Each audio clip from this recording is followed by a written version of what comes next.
मेरा एक प्रश्न था। कुछ आध्यात्मवादी परम ब्रह्म को साकार मानते हैं, कुछ निराकार मानते हैं।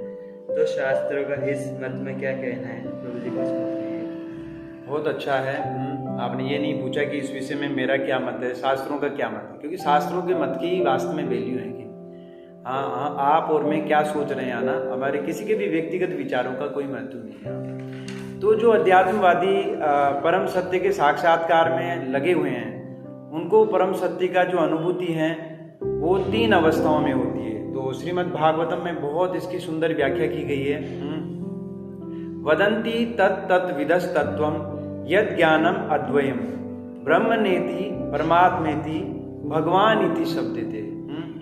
यानी जो परम सत्य का जो साक्षात्कार है उसके 3 पहलू हैं। पहला क्या है? ब्रह्म है ना, जिसको ब्रह्म ज्योति, निराकार ब्रह्म ज्योति बोलते हैं। दूसरा भगवान का जो है परमात्मा स्वरूप का साक्षात्कार है ना।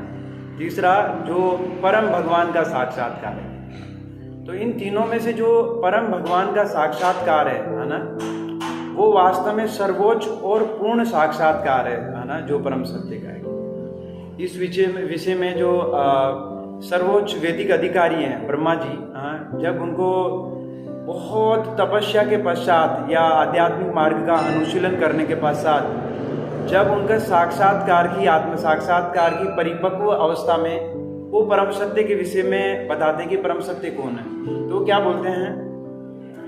वेणुम कोणंतम अरविंद दलायताक्षम बरहावतांसम असितांबुद सुंदरांगम कंदर्प कोटि कमनीय विशेष शोभम गोविंदमादि पुरुषम तमहम भजामि।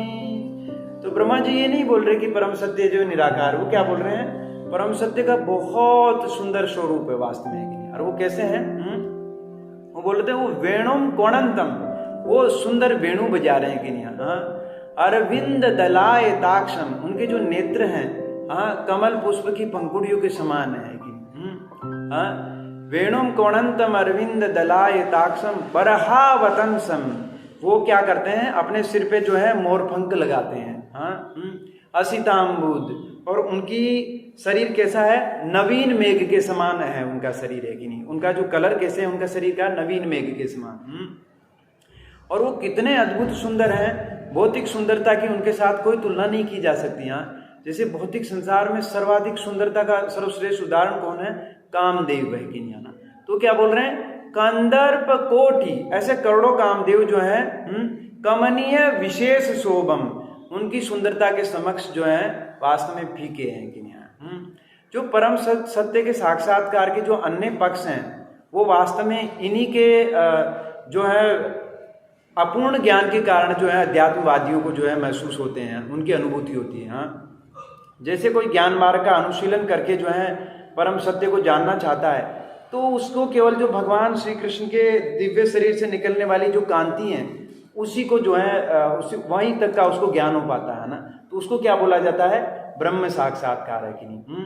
लेकिन कोई अष्टांग मार्ग का पालन करते हुए परम सत्य को जानने का प्रयास करता है, तो जो परम सत्य का जो परमात्मा स्वरूप है, भगवान श्री कृष्ण सृष्टि संचालन के लिए इस सृष्टि के प्रत्येक कण कण में और प्रत्येक जीवात्मा के हृदय में प्रवेश करते हैं, तो उस स्वरूप का वो साक्षात्कार कर सकता है।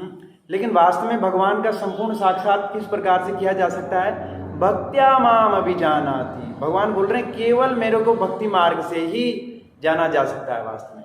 तो जो भगवान के साकार स्वरूप का जो साक्षात्कार है वो वास्तव में पूर्ण साक्षात्कार है। इसको हम दूसरे तरीके से भी समझ सकते हैं। जैसे भगवान क्या है? सत्य, चित्त और आनंद है वास्तव में कि नहीं। भगवान के जो व्यक्तित्व है उनके 3 पहलू हैं। भगवान शाश्वत हैं, पूर्ण ज्ञान से युक्त हैं और भगवान आनंदमय हैं। तो ब्रह्म साक्षात्कार का अर्थ है कि उनके केवल सत्य पक्ष का जिन्होंने साक्षात्कार किया है, और परमात्मा स्वरूप के साक्षात्कार का अर्थ है जिसने उनके सत्य और चित्त केवल इन दोनों पक्षों का साक्षात्कार किया है। लेकिन जो भगवत साक्षात्कार जिसने कर लिया, मतलब उसने सत्य चित्त आनंद भगवान का जो है पूर्ण साक्षात्कार कर लिया। तो वास्तव में भगवान क्या है? भगवान साकार है कि नहीं। भगवान का बहुत सुंदर रूप है कि नहीं। लेकिन उनके अपूर्ण साक्षात्कार के कारण जो है कभी कभी अध्यात्मवादी जिनका ज्ञान पूर्ण नहीं है वो उनको निराकार समझते हैं कि नहीं, है ना। तो ये इस प्रकार से आशा करता हूँ आपको समझ में आया होगा। हरे कृष्णा।